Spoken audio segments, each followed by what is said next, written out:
up mga kabisig and welcome back sa ating YouTube channel. So for today's video, ayan, nandito po tayo sa isa sa resort dito sa Bayan ng Española, barangay po ng Sitio Malanap mga kabisig. So pinuntahan po natin isa sa mga kilala nating may-ari dito na si Sir Simon, but sad to say na wala po siya ngayon dito kabisig sa kanilang resort. Uwi po siya ng France, uwi po siya ng Australia kasama si Ma'am.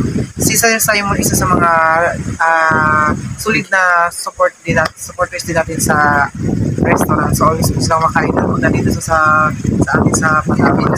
So ngayon naman, pinuntahan naman dito dahil sakto na meron tayong event sa Punang. So yan, malapit ako sa dito. So puntahan natin dito para makita natin at mapapakita ko sa inyo yung place nila kung gaano kaganda at napaka-relax na place. So mga kabisig, so first stop natin ay nandito po tayo sa kanilang bar counter. So yan, ito kanilang bar. So yan. Ito, but wala silang mga bar. Wala silang mga hala. Ano sila ngayon? Temporary close? Temporary close sila dahil umayin Sir Simon. So yan, so may mga, ay kala ko pang kayaking ako siya. So yan, mga pang hanging-hanging. Duyan. So mag-relax, duyan ka. Then mayroon siyang swimming pool. So yan. Kasi ito very relax din sa sunog na araw. Relax din sa sunog na araw mga kapatid. Meron sila sa swimming pool.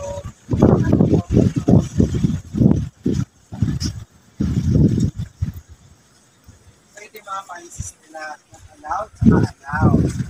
So, kailangan nakagaygot ang suot mga kabisig. So, dapat yung sundin natin sa ating days. Ganito lang. Oh. Yan. Ito. Yan. Sundin natin na mag-ganyan lang. So, yan. So, tara dito tayo.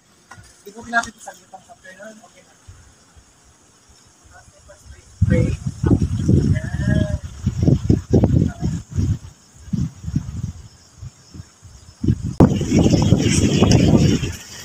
Marating siya sa depan ni Matulinan.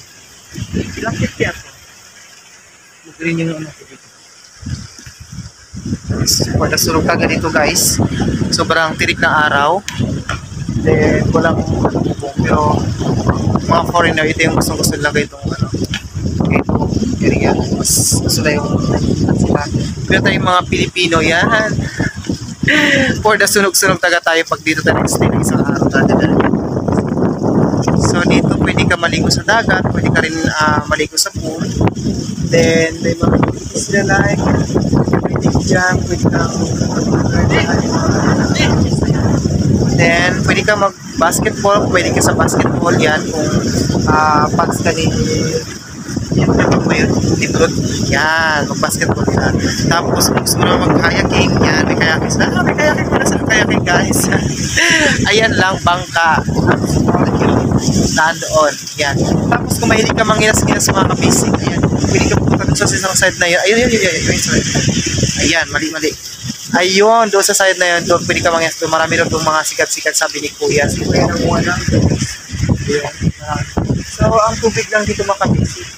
Ngayon doon sa park, mga brown, hindi natin alam kung bakit mo ba, dahil siguro nga na sa lakas ng alon, so kaya ma-brown yung tubig. So yan. So yung mga kabisig, ito po ang kanilang caretaker dito, but sa to say na hindi lang tayo makakaligo dahil naglilinis daw po sila ng pool, so kaya ganyan medyo green yung tubig, so hindi natin maligo. Actually nakapunta na rin po kami doon sa isang hot spring, hindi rin na namin naliguan dahil naglinis din, tapos ito ganun din, naglinis din. So maligo na po ito sa tubukan ng Kalabaw. Aniyan, dalawang resort na pinunta natin, hindi makaligo. Ano masasabi mo? Ano naman, okay naman kasi, di ba, at least narating natin. Yeah, napuntahan natin yung hindi natin makaligo. simple na Sir Simon at napaka-relax na. Yung may-ari kasi nito, Sir Simon, from anong nationality? France ba? Australian. So, na-meet namin siya kahit sa restaurant. Yeah. I-invite niya tayo na pumunta dito. But wala siya ngayon dito. Anong club yan? France yan, di ba? France, sabi yan. France. Yan na nga mga kabisig. Dito kami ngayon sa barangay Punang, Sitio Malanap. So actually maganda yung maganda yung location. Kaso lang alam mo, maganda yung location niya. Kaso lang pagpapasok dito, grabing grabe pa yung ano, grabe pa yung lubak. Grabe pa yung kalsada. So, merong area na simento na siya, pero siguro mga 300 meters na highway. 300 to 500 meters. Tapos pagkatapos nun, yun na, rough road na siya. So, mabuti nga ngayon, tag-init. So, maganda yung siya, maganda yung daan. So, ayan yung area, ayan. Yung dagat niya. Actually, marami silang ina-offer dito ng mga activities. Banana boat. Mas maalon siya. Pwede ka dito mag-surfing. Mas maalon yung dagat. Ligong-ligo na kami talaga. Super. Kasi galing pa kami sa guys ng kasal. Waiting. So, naghahanap pa rin ng maliliguan. So sad naman na dalawang resort na napuntahan namin tapos wala pong tubig. Yung hot spring na pinuntahan namin, nag-drain po sila. Drain sila, nilinis nila. So, ayun. Ano yan bro? Fish? Yan fish. So ito yung dagat niya. Sobrang relaxing mga kabisig. Tapos si kuya yan, kumukuha siya ng mga isda. So mga kabisig, grabe yung mga isda dito dinadampot lang ni kuya. Dinadampot mo. Ano mga shells dito? So mga kabisig, may mga sikat-sikat dito. Sa pagkawan na yan? Meron yan ngayon dyan kuya? Meron daw may doon sa unahan. Pupunta tayo doon? Tingin tayo? Tama lang na rin. So yung mga kabisig, grabe. Dinadampot na po dito sa sa lugar na ito yung mga isda. Kita nyo si kuya, dinadampot niya mga isda. Yan. Ang isda po yung kinukuha niya dito ay dilis. Ay, kaya ka pa. Dinadampot niya na lang. So yan, nakakabilib.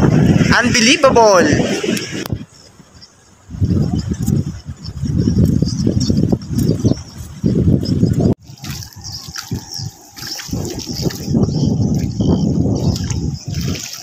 Ayan, mga isda. Dilis po yung isda dito ha. Normal po yung mga dilis, maliliit lang. Ito po oh. Na ano siya, na ano na siya ng tubig. Naubusan siya ng tubig. Kaya, ayan ang nangyari sa kanya. O kaya marami oh. So, mainit. So balik tayo doon sa resort na kung saan nandun sila Fred. Pinasok na namin yung resort kahit sarado. Sorry naman sa may-ari. Actually, may-ari ng resort na to is foreigner, si Sir Simon.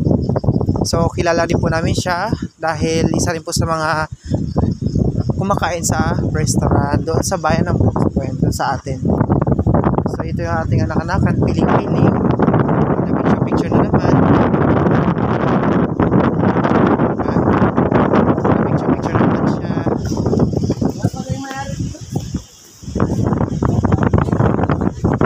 Pasukin natin yung kanyang gate. At makikita natin isang magandang diwata. Char! Isda. So ito yung mga kasama tayo dito. Ayan. Busy na naman sila. Pula sa cellphone. Guys. Umaga pa. Ayan. So mga kabisig, itutur natin kayo dito sa kanilang mga palibot-palibot. So ayan, mainit nga lang maligo siya mga kabisig dahil open talaga siya oh. So yung tubig medyo green. Malinis yung tubig na to. Ganyan talaga hindi. So ayan, bar counter nila. Ito yung ano ng bisita oh.